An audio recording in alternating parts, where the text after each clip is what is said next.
नमस्कार, मैं जनमुक्ता शिवम गौतम। बड़ी खबर आ रही है, खुशखबरी की खबर आ रही है कि भारत में अब जल्द ही लॉन्च होने वाला है कोरोना वैक्सीन यानी कोवैक्सीन, और इसको बनाने जा रही है भारत बायोटेक नाम की कंपनी। और इसके लिए आज ICMR यानी कि Indian council of medical research ने भारत बायोटेक को ह्यूमन जो टेस्ट होता है उसकी परमिशन दे दी है, जो 2 चरणों में होगा। 2 चरणों में ये टेस्ट किया जाएगा और पहले चरण में इसको 7 जुलाई से इसके लिए एनरोलमेंट होगा और पहले चरण में 375 लोगों पर यह टेस्ट होगा। उसके बाद 750 लोगों पर दूसरे चरण का टेस्ट होगा और इन टोटल 1125 लोगों पर परीक्षण अगर सफल पाया जाता है तो आने वाले 15 अगस्त को भारत के स्वतंत्रता दिवस के दिन भारत के प्रधानमंत्री कोविड-19 से स्वतंत्रता की घोषणा कर देंगे। अगर ये वैक्सीन सफलतापूर्वक लॉन्च होता है तो निश्चित तौर पर ये जो महामारी फैली थी उस पर विजय पाने में अब फिर भारत की तरफ से एक बड़ी पहल होगी। पूरी दुनिया के लिए ये बहुत बड़ा तोहफा होगा और कोविड-19 से जिस तरीके से दुनिया में तबाही मची है उस पर एक रोक लगाने का कारगर हथियार यानी रामबाण तैयार हो जाएगा। अब तक इसमें क्लिनिकल टेस्ट हो चुके हैं। ह्यूमन टेस्ट को लेकर आज जो मनुष्यों के ऊपर इसके टेस्ट को लेकर अभी बात चल रही थी और उसकी परमिशन आज ICMR ने दे दी है। साथ ही साथ ICMR के जो अध्यक्ष हैं, जो चेयरमैन हैं प्रोफेसर बलराम भार्गव, उन्होंने सभी उन 12 अस्पतालों को जहां पर टेस्ट होने हैं वहां एक उन्हें पत्र लिखा है और उनसे ये कहा गया है कि ये जो महामारी है बहुत ही ज़्यादा तबाही फैला रही है और इसके लिए आप सभी को ये सुझाव दिया जाता है कि इन टेस्ट को आप जल्दी से जल्दी पूरे करें और बेहतर तरीके से पूरे करें, पूरी सावधानी के साथ पूरे करें, जिससे कि इस महामारी से बचने के लिए मनुष्यों के ऊपर इस ट्रायल की रिपोर्ट आने के बाद, इसको सेफ पाए जाने के बाद 15 अगस्त तक हम इस वैक्सीन को रिलीज कर सकें, दुनिया के सामने ला सकें। अब आप समझ लीजिए कि इसमें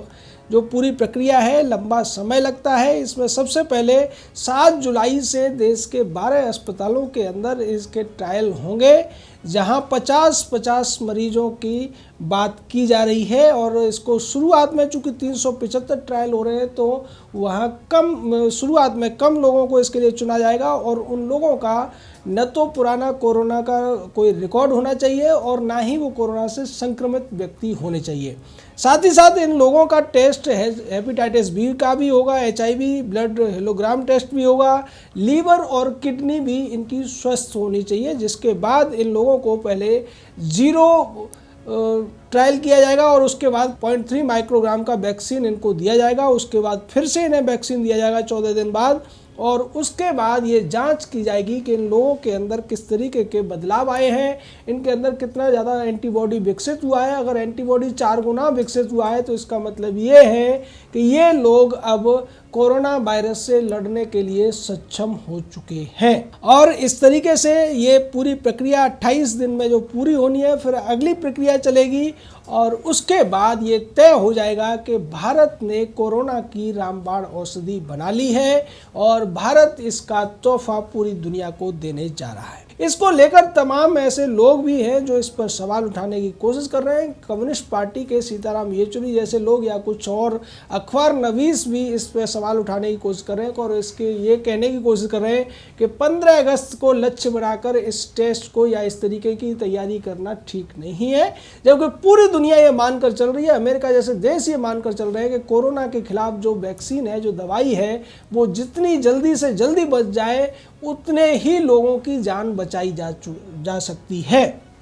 जिस तरीके से कोरोना वायरस ने अब तक दुनिया में लाखों लोगों की जान ले ली है, 1 करोड़ से ज़्यादा लोग इससे संक्रमित हो चुके हैं और इस तरीके की ओछी राजनीति करने वाले भी इसको ये मानकर चल रहे हैं कि अगर प्रधानमंत्री 15 अगस्त को लाल किले से इसका विमोचन कर देंगे, इसका देश के समक्ष रख देंगे तो शायद उनको इसकी पब्लिसिटी मिलेगी। यानी कि ये इस महामारी में भी ओछी राजनीति से बाज नहीं आ रहे हैं। अगर बात की जाए जिन अस्पतालों में इसका जो ट्रायल होना है उसमें रोहतक का PGI है, उसके अलावा दिल्ली का एम्स है, आंध्र प्रदेश का अस्पताल है और पटना का एम्स है, सिविल अस्पताल कर्नाटक का है, नागपुर का अस्पताल है, मेडिकल कॉलेज गोरखपुर भी इसमें है और SRM medical college hospital research Tamil Nadu भी इसमें शामिल है। हैदराबाद का निजाम इंस्टीट्यूट जो तेलंगाना में है वो भी है। उड़ीसा का एक अस्पताल इसमें शामिल है और उत्तर प्रदेश का प्रखर अस्पताल इसमें शामिल है। गोवा का भी एक अस्पताल इसमें शामिल है। यानी कि इसमें पूरा का पूरा ICMR ने ये कोशिश की है कि भारत के विभिन्न हिस्सों के जो हॉस्पिटल्स हैं उनमें ये ट्रायल किए जाएं, क्योंकि जलवायु से और बाकी जो टेम्परेचर वगैरह से भी काफ़ी असर पड़ता है। तो दवा का ये जो असर है भारत के विभिन्न हिस्सों में इसको जांचा जाएगा और जो लोगों के खान पान भी विभिन्न हिस्सों में अलग अलग होते हैं, तो उससे इस दवाई की जो बेहतर तरीके से जाँच अच्छी तरीके से की जा सकेगी और उसके बाद ही अगर ये जो परीक्षण होते हैं और उनमें 100% रिजल्ट आते हैं, उसके बाद देश को ये वैक्सीन मिल जाएगा। तमाम जो मरीजों के तौर पर आज लोगों को पीड़ित होना पड़ रहा है वो इससे बच सकेंगे। ध्यान रखिए कि ये मरीजों पर परीक्षण नहीं होगा, न उन लोगों पर परीक्षण होगा जो अभी संक्रमित हो चुके हैं। ये जो वैक्सीन किसी भी चीज़ का होता है ये उन लोगों के लिए होता है जो स्वस्थ होते हैं और वो इसके शिकार न बने, वो किसी वायरस की चपेट में न आए,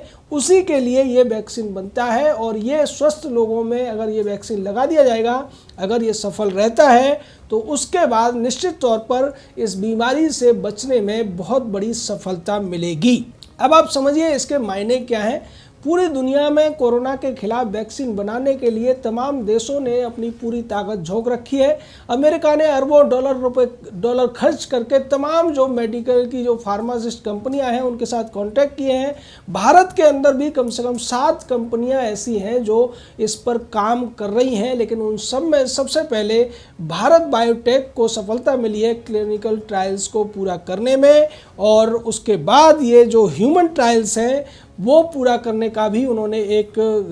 समय सीमा निर्धारित की है। उसके बाद उम्मीद पूरी दुनिया को जगी है कि भारत इस मामले में दुनिया को एक बार फिर से दिशा दिखाने जा रहा है। भारत ने कोरोना की इस लड़ाई में पूरी दुनिया की जो मदद की है, आज उसकी तारीफ पूरी दुनिया में हो रही है। और यहाँ तक कि भारत ने तो अपने दुश्मन पाकिस्तान जैसे देशों को भी इस मामले में हाइड्रोक्सी क्लीन करके जो दवा है उसको देकर मदद की है, क्योंकि उसकी वजह से कोरोना से जो रिकवर होने का रेट है वो काफ़ी बढ़ जाता है। और यही वजह है कि भारत ने पाकिस्तान हो या फिर जो मित्र देश हैं उन सभी को अपने यहाँ के प्रचुर मात्रा दवाई उपलब्ध होने के बाद में पहुँचाने में कोई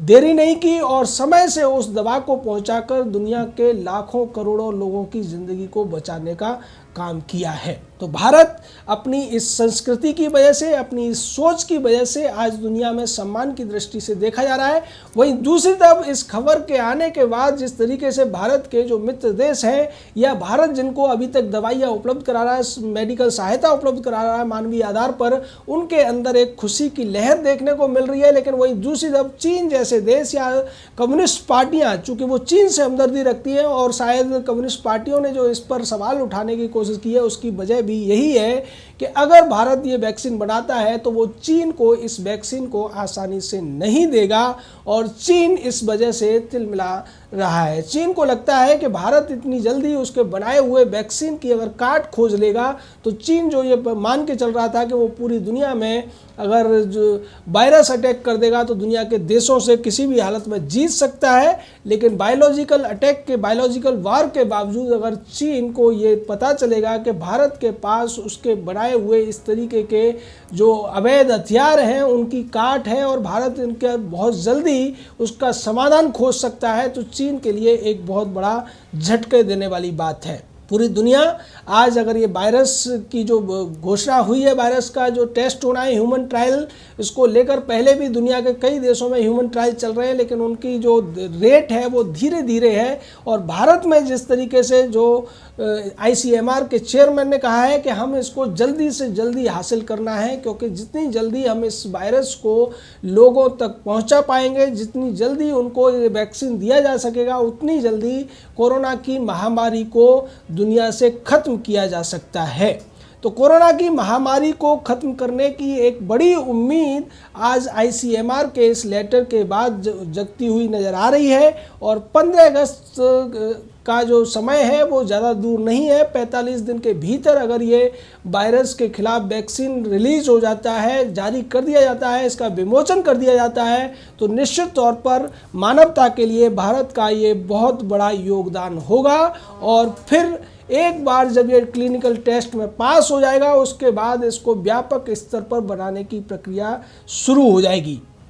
अगर बात की जाए वायरस का जो ये पूरा टेस्ट होता है, इसमें कई सारी चीज़ें देखी जाती हैं। इसमें ये देखा जाता है कि वायरस के किस हिस्से पर ये वैक्सीन ज़्यादा असर कर रहा है, किस तरीके से उसको मार रहा है, और कहीं वायरस इससे बचने की कोशिश में कामयाब तो नहीं होता दिखाई दे रहा है। ये सारा का सारा बॉडी के अंदर चल रहा है। एंटीबॉडीज़ बनते हैं, एंटीबॉडीज़ उन वायरस के सेल्स के ऊपर हावी होते हैं और उनको निष्क्रिय यानी कि मार देते हैं। उसके बाद व्यक्ति के अंदर इससे लड़ने की जो क्षमता है इतनी ज़्यादा बढ़ जाती है कि अगर कहीं से संक्रमित व्यक्ति के संपर्क में भी ऐसा व्यक्ति आता है जिसको वैक्सीन लगा हुआ है, तब भी उस पर इस वैक्सीन का असर नहीं होगा। और जिस तरीके से जो संक्रमित व्यक्ति हैं उनके ठीक होने की भी दर भारत में बहुत ज़्यादा है, उसके बाद ये समझा जा सकता है कि जब तक ये वैक्सीन मार्केट में आएगा और उस स्थिति में अगर कोरोना वायरस से जो संक्रमित लोग हैं उनकी संख्या भी काबू में आ जाएगी, तो उसके बाद उनको 14-15 दिन का जो इलाज का पीरियड है उसमें ठीक किया जा सकता है